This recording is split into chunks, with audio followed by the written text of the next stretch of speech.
Bienvenue dans Terrienne. À l'occasion du 8 mars, la journée internationale des droits des femmes, nous avons choisi de partager 4 coups de cœur avec vous. Le premier coup de cœur à une femme pionnière et pour cause, elle a été la première femme européenne à se rendre dans l'espace. Il s'agit bien sûr de la Française Claudie Aigneret. Nous avons eu la chance de la rencontrer, marraine d'honneur d'une association Capitale Filles qui accompagne les lycéennes dans leur parcours. La scientifique aujourd'hui revenue des étoiles se veut porteuse d'un message fort. On l'écoute. Alors c'est vrai que je joue volontiers le rôle modèle parce qu'on n'est pas très nombreuses comme pourcentage de femmes. On est 10% de femmes dans le monde des astronautes. Et je pense qu'on a besoin de voir devant soi des vraies personnes qui ont vécu l'aventure, ce qu'on appelle l'incarnation. Je leur ai dit, n'attendez pas d'être parfaite. Parce que c'est vrai, je pense que les jeunes filles, plus que les jeunes garçons, ont besoin de se sentir hyper préparées de tous les côtés, d'avoir vraiment tous les atouts. Il ne faut pas se mettre soi-même des freins. Il y a déjà suffisamment de freins.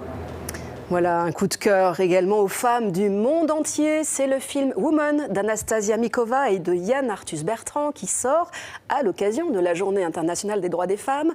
Plus de 200 femmes s'expriment face caméra sur leur vécu, leur souffrance, leur joie, leur engagement, mais aussi leur sexualité. Les 2 réalisateurs et actrices étaient sur le plateau de l'invité.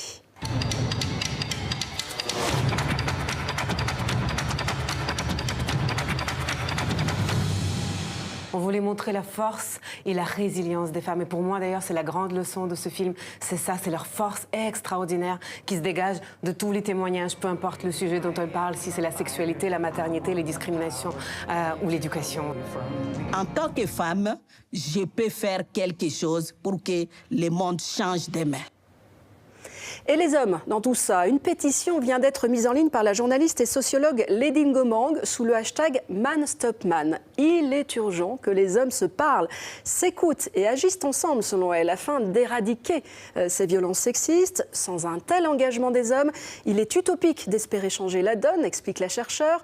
Les hommes doivent jouer un rôle majeur en partageant entre eux les bonnes pratiques afin de préserver les filles et les femmes de toute forme de violence. Justement, voici un homme qui prend le micro pour défendre les femmes, des femmes victimes de féminicide. Il s'appelle Chilo et à l'occasion du 8 mars, il a écrit cette chanson intitulée « Elle » au pluriel. Dans son clip, il rend hommage aux femmes victimes devant un drap blanc sur lequel sont écrits leurs prénoms.